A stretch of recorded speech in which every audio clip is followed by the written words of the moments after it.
श्रीराम जय जय राम. भगवंताच्या स्मृतीत प्रपंच करावा. दुःखाचे मूळ कारण स्मरणातून गेला रघुनंदन. सर्व दुःखांचे मूळ भगवंतापासून झालो दूर. रामा वाचून प्रपंचात नाही सुख, कारण प्रपंच मूर्तिमंत आहे दुःख. कोळशाने हा काळा झाला, त्याने दुःखी कष्टी झाला. ज्याचा जो धर्म तो त्याने पाळला, आपण मात्र नाही ओळखला. तैसा प्रपंच दुःखाचा झाला, भगवंता वाचून वाया गेला. जगातील ऐश्वर्य मानाची प्राप्ती, रामरायाविन समाधानाला न देती. जे जे वैभव जगती, ते ते आले हाती. वाया सर्व जाते, हाती न येता रघुपती. परमात्म्याचे विस्मरण हेच बीज जाणावे मूळ कारण. काळजी चिंता अहंकार भीती तळमळ फार, हा झाला त्याचाच विस्तार. तात्पर्य कडू बी पेरले, त्याचे गोड फळ नाही आले. काळजी आणि भीती भगवंताच्या विस्मृतीत जन्मती. म्हणून प्रपंचातील लाभ आणि हानी परमात्म्याला दूरच करतील दोन्ही. व्यवहार सद्भावना सदाचरण, लौकिक संतती संपत्ती शास्त्राचे मनन. सर्व काही रामाविन वाटे शून्य, संतती संपत्ती लौकिकाची प्राप्ती. सर्व वैभव जरी आले हाती, तरी रामाविन आहे फजिती. प्रपंची ठेवता दक्षता, न विसंबे रघुनाथा. तोच प्रपंची सुखी जाणा, प्रपंच करावा सर्वांनी जपून, पण रामाचे स्मरण राखून. सर्वस्वी भावे भगवंताचे, मी माझे सोडोनी साचे. भगवंताचे होऊन राहणे, याहून दुजे काही न करणे. मी करता नव्हे, जाणून करी कर्म, त्याला बाधेना कलीचा मार्ग.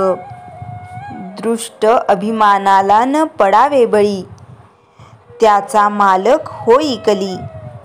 कली जेथे शिरला, त्याने राम दूर केला.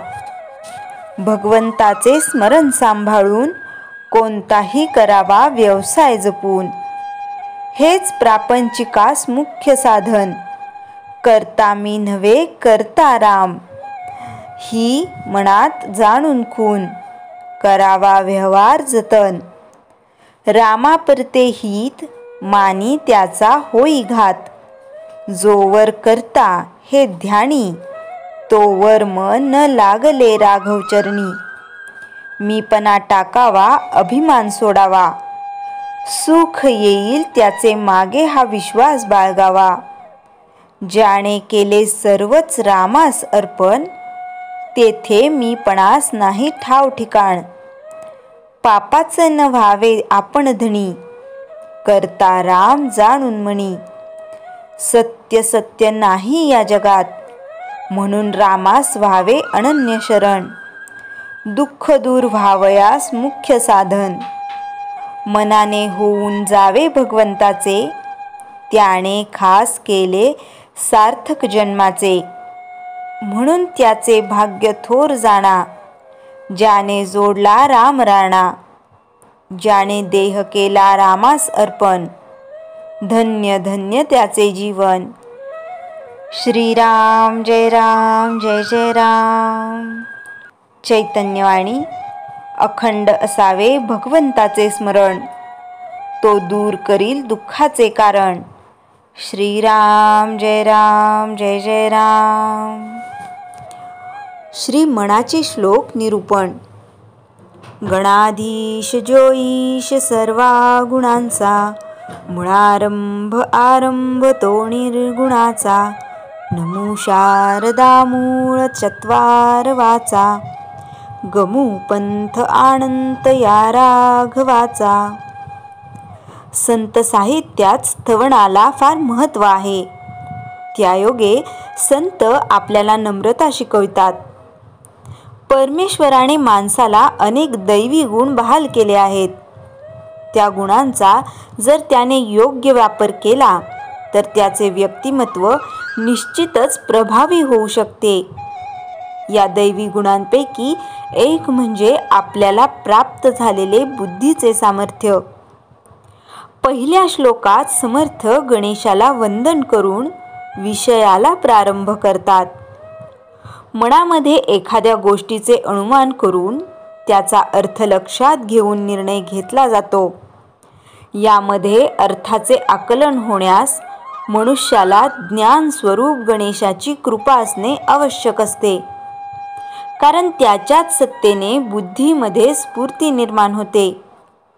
मंगलमूर्ती सर्व विद्यांचे मूळ आरंभस्थान आहे. त्याच्यापासून सर्व विद्या उत्पन्न होतात. सर्व कर्तृत्वाचा उगम असणारा श्री गणेश, बुद्धीची देवता श्री गणेश, अज्ञान दूर करून शुद्ध ज्ञानाची प्राप्ती करून देणारा श्री गणेश, अनेक विघ्न निर्माण झाली तर त्याचा नाश करणाऱ्या विघ्नहर्त्या श्री गणेशाला समर्थ वंदन करतात. श्री गणेशाच्या कृपादृष्टीने या सामर्थ्याचा योग्य तो उपयोग केला जावा. या बुद्धीला विवेकाचे अधिष्ठान लाभावे, अशीच प्रार्थना समर्थ या नमनद्वारे करताना दिसतात. श्रीराम जय राम जय जय राम. आत्मा कसा आहे, सगुण की निर्गुण? आत्मा कसा आहे, सगुण की निर्गुण? आत्मा सगुण की निर्गुण? आत्मा आणि निरंजन येणेही वाटतो अनुमान. आत्मा सगुण की निर्गुण आणि निरंजन? आत्मा आणि निरंजन याविषयी शंका आहे. आत्मा सगुण आहे की निर्गुण निरंजन आहे? समर्थ उत्तर देतात, आत्मा आणि निरंजन हे दोन्हीकडे नामाभिधान अर्थान्वये समजोन बोलणे करावे. मन अत्यंत चपळ, परी ते व्यापक नव्हेची केवळ. सुचित अंतःकरण निवळ करुणी पाहावे. अंतराळी पाहता पाताळी नाही, पाताळी पाहता अंतराळी नाही. पूर्णपणे वसत नाही चहूकडे. आत्मा हा शब्द जीवात्मा व निरंजन ब्रह्म या दोन्ही अर्थाने वापरतात. आत्मा म्हणजे जीवात्मा हा अर्थ घेतला तर आत्मा व मन चपळ चंचल आहेत. जीवात्मा जेव्हा अंतराळात असतो तेव्हा तो पाताळात नसतो. म्हणून एका वेळेस तो सगळीकडे व्यापून नसतो. तो पुढे असेल तर मागे नसतो, डावीकडे उजवीकडे एकाच वेळी नसतो. एकाच वेळीच तो 10 दिशा व्यापत नाही. माणूस एकाच वेळी 4 दिशांना लावलेल्या निशाणांना स्पर्श करू शकत नाही. सूर्य उगवल्यावर सूर्याचे पाण्यात पडलेले प्रतिबिंब म्हणजे सूर्य नसतो. माणसाच्या जाणीवेत ब्रह्माचे जे प्रतिबिंब असते त्याला जीवात्मा म्हणतात. म्हणजे जीवात्मा परब्रह्म होऊ शकत नाही. सूर्याला उदयस्त असतो. सूर्य व ब्रह्म एक होऊ शकत नाहीत. घटाकाश व मठाकाश यांचा दृष्टांत निर्गुणासाठी योग्य ठरतो. कारण आकाशाचे निर्गुणाशी साम्य आहे. मूळ आकाश व्यापक आहे. निर्गुण परब्रह्म व्यापक आहे. पिंड व ब्रह्मांड यांच्या उपाधीमुळे जीव व शिव असा भेद परब्रह्मात दिसतो. जसे घट मोडला की आकाश जसेच्या तसे दिसते, तसेच जीव आणि शिव नाहीसे झाले की मूळ परब्रह्म जसेच्या तसे राहते. गगन आणि हे मन कैसे होती समान. मननशील महाजन सकळही जाणती. मन हे पुढे वावडे, मागे अवघेची रीते पाडे. पूर्ण गगनात साम्यता घडे कोणे प्रकारे. आकाश आणि मन यांची बरोबरी होऊ शकत नाही, कारण मन जीवात्म्याला धरून राहते. आकाश नेहमी व्यक्तिनिरपेक्ष असते.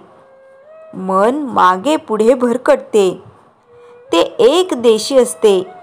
आकाश मात्र सर्वदेशी असते, सर्व व्यापक असते. परब्रह्म अचल आहे, पर्वतही अचल आहे.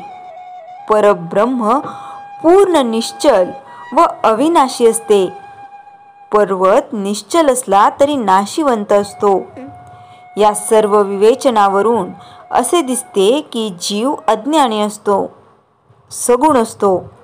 ईश्वर ज्ञानी असतो तरीही सगुण असतो. परब्रह्म मात्र गुणरहित असतो. जय जय रघुवीर समर्थ. श्रीराम जय राम जय जय राम. जयाच्या जनी जन्मनामार्थ झाला, जयाने सदा वासनामात केला. जयाच्या मुखी सर्वदा नाम कीर्ती, नमस्कार तया ब्रह्मचैतन्य मूर्ती. श्रीराम जय राम जय जय राम.